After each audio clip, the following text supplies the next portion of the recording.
Watching developments unfold in Iran, we're reminded of one of President Trump's commitments ahead of his first term. To only engage the use of military forces when it's in the vital national security interests of the United States. 10 years later, Donald Trump has become the fourth consecutive Republican president to find himself immersed in a major conflict in the Middle East. These actions are right and they are necessary to ensure that Americans will never have to face a radical, bloodthirsty terrorist regime armed with nuclear weapons and lots of threats. Only George H.W. Bush's war to expel Saddam Hussein from Kuwait in 1991 can be counted a clear success. Kuwait is liberated. Iraq's army is defeated. And then only because its objective was tightly circumscribed.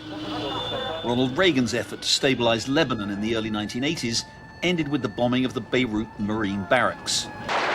American and coalition forces are in the early stages of military operations. George W. Bush's war with Iraq in 2003 cost intolerable loss of life and did untold damage to America's strategic capabilities and stature. We were very well prepared to topple Saddam's government, but not well prepared for what came after.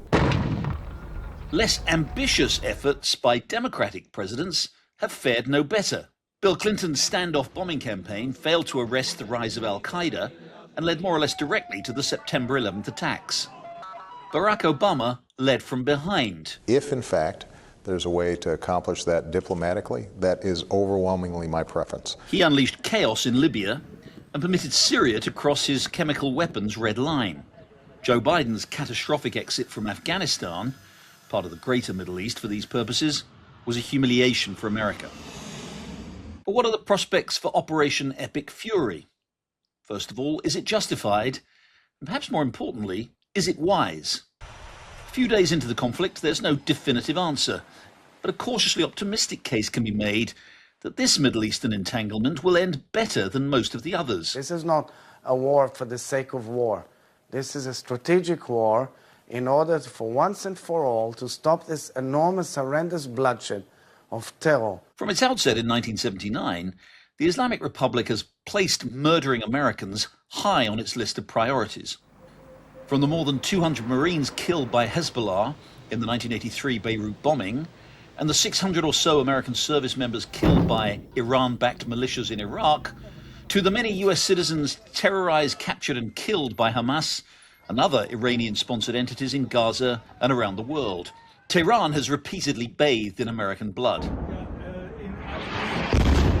Under the principle of self-defense, action taken against a regime that's killed so many of our own citizens is legitimate, not simply for retributive justice, but to prevent further killings. For almost 50 years, these wicked extremists have been attacking the United States while chanting the slogan, "Death to America" or "Death to Israel" or both. They are the world's #1 state sponsor of terror.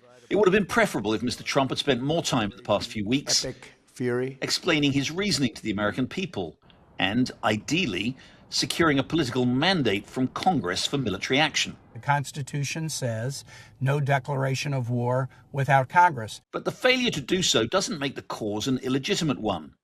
So if we're fully justified in finally bringing a measure of justice to a regime that has caused us so much harm, is it wise to do so? Here there's less confidence, and we're all familiar with the historical record. Iraq had essentially descended into civil war between the Sunnis and the Shia.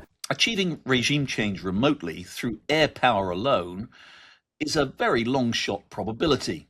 But even if this new round of punishment fails to dislodge the regime, surely further damage will weaken it significantly. Iranians and Iranian Americans in Times Square certainly seem hopeful that Mr. Trump's initiative could signal the beginning of regime change in Iran. I thought that I'm gonna die, never see this day. So very emotional. It's you have to understand, we were in a big jail for 47 years. And no hope of freedom. And few regimes have been undermined in the way Tehran's has in the past 2 years. It has just witnessed the awesome combination of a US-Israeli intelligence and military capability that pulverized its supreme leader of almost 4 decades and much of his leadership team.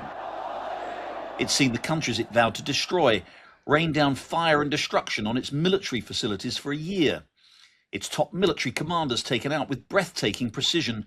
Its conventional and nuclear facilities badly damaged. Its air defenses essentially destroyed. We are defending ourselves, and we have every right, every legitimate right to defend ourselves.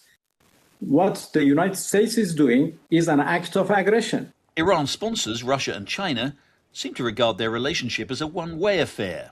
They get Iran's drones and oil, and Iran gets, well, tough diplomatic language about America and Israel's military action. The Iranian people have risen up against the regime, which has survived only by killing thousands of them. I never thought this would happen in my lifetime. And getting the opportunity to be out here with the Iranian American diaspora and stuff, and people who had relatives who suffered under revolution, who had people who were executed. I just cannot tell you how much of an honor this feels like. So if regime change doesn't come now, what kind of regime would survive? Leaderless, impoverished, isolated, besieged, largely disarmed? Is Iran likely to be stronger after being on the receiving end of a campaign from the most technologically sophisticated and best equipped militaries in the world? There are risks, and news of the first US casualties in this war are a reminder of its costs. But for an opportunistic president, there may never be a better opportunity.